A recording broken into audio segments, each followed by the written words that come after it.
Are the UK and the US friends or foes? You be the judge. Now that the idea of a global Britain has totally fizzled out, the world is holding its breath. When Britain exited the European Union in 2020, few would have imagined that its promise of economic success would go kaput and would be such an epic fail. With Brexit, the UK believed it was stepping into an era of prosperity. Instead, it had to say goodbye to its biggest dream, that of a free trade agreement with the US. Was the UK betrayed by its closest ally and second largest trading partner? Join us as we explore the unique economic and political journey of the US and the UK on the global stage after Brexit, and why things were sort of doomed from the get-go. It sounded good on paper, the UK finally freeing itself from the EU and the common policy it had to stick to as a member.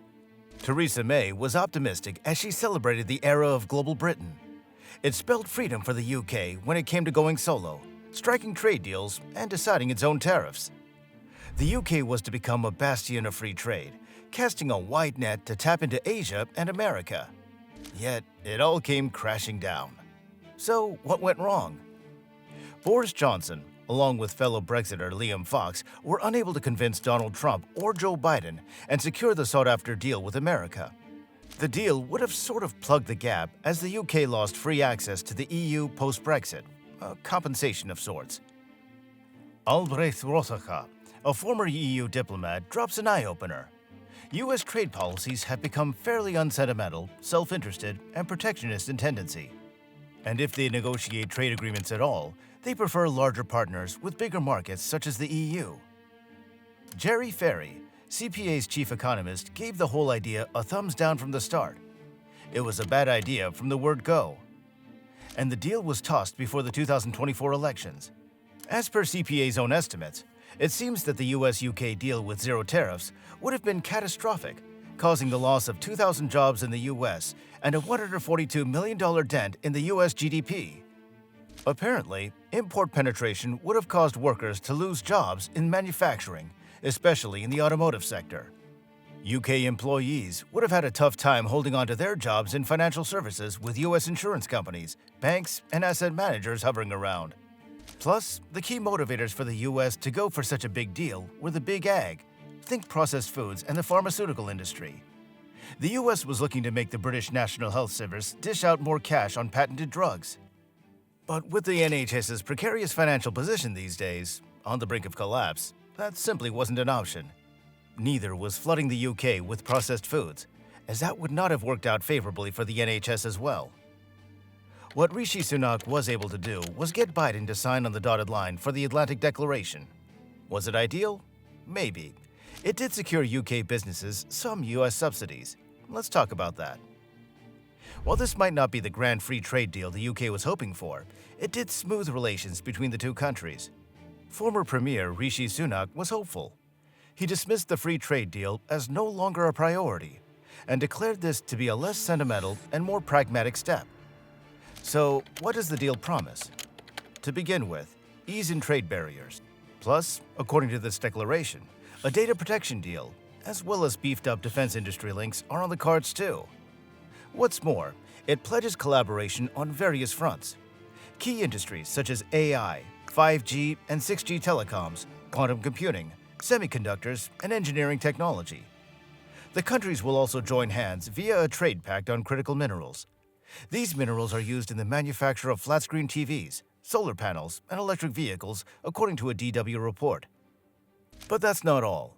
Some British businesses will have kickbacks in the form of tax credits available under the U.S. Inflation Reduction Act. This act is a pretty big climate and healthcare law that was passed recently. Now, while the world's sole superpower and the UK will collaborate in these key areas, let's explore a critical question. Does the relationship between the two weigh the same on both sides? We think not. We mean, who needs whom the most?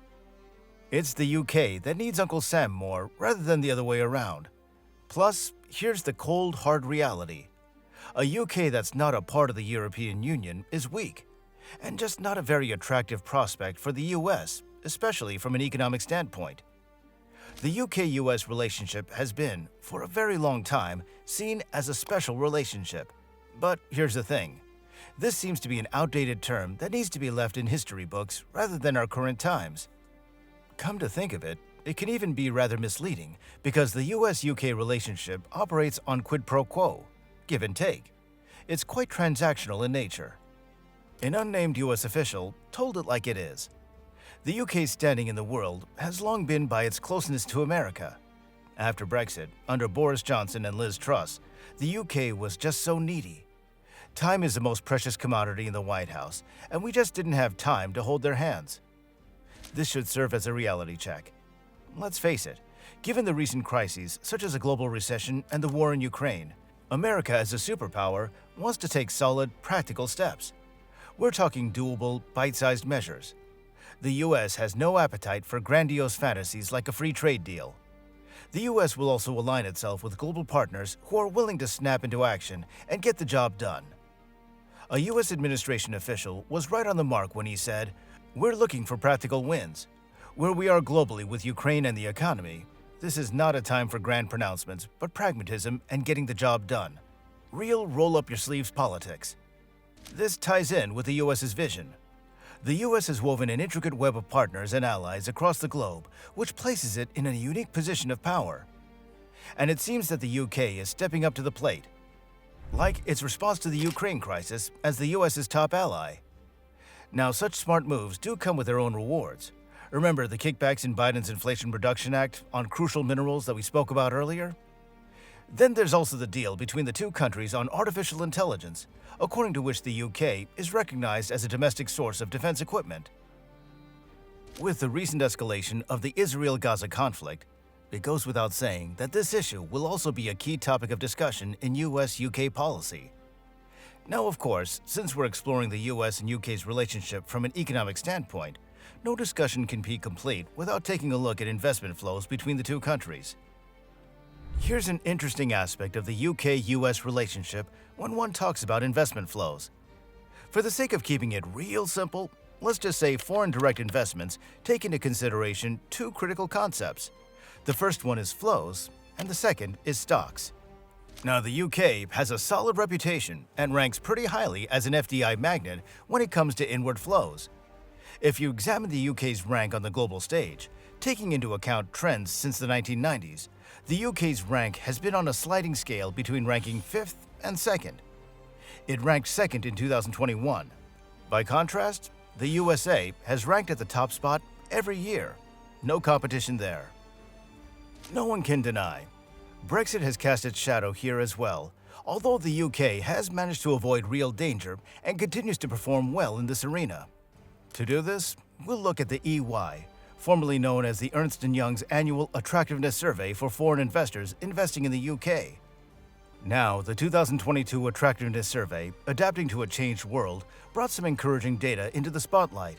One of its findings was that the UK's inward investment projects saw a jump in 2021, as compared to the previous year, creating a whopping 69,000 jobs in the UK. That's the highest figure in the past decade. 58% of investors also had plans to pour investment into the UK in the next 12 months, getting over their Brexit hangover. By the same token, the Attractiveness Survey of 2023, navigating through turbulence, did not quite paint the same picture.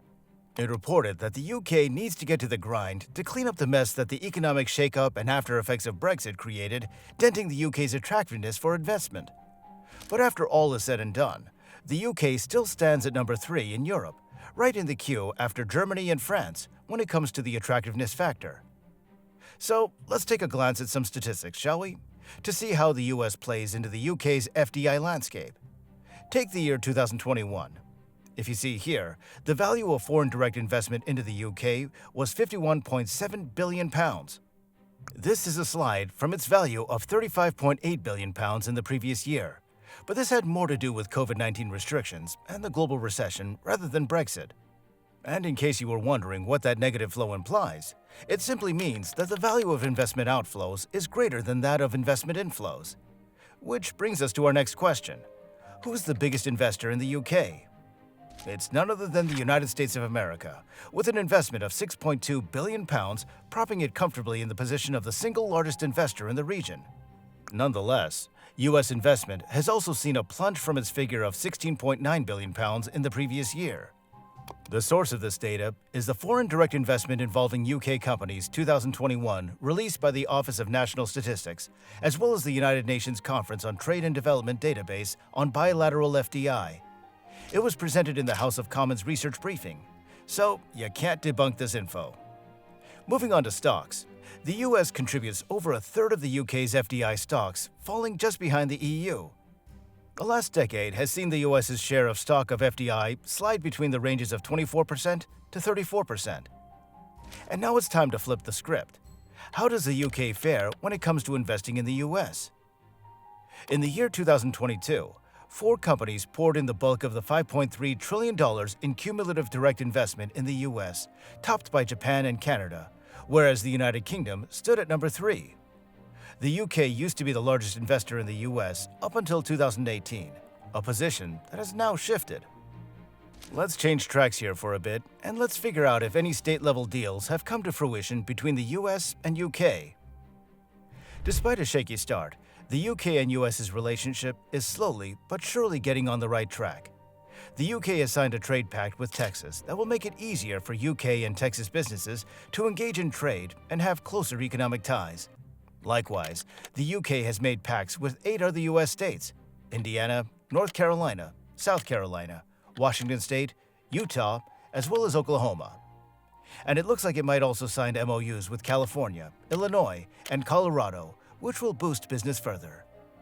So, how do you think US-UK relations will evolve in the coming year? Let us know what you think. And if you like this video, hit subscribe.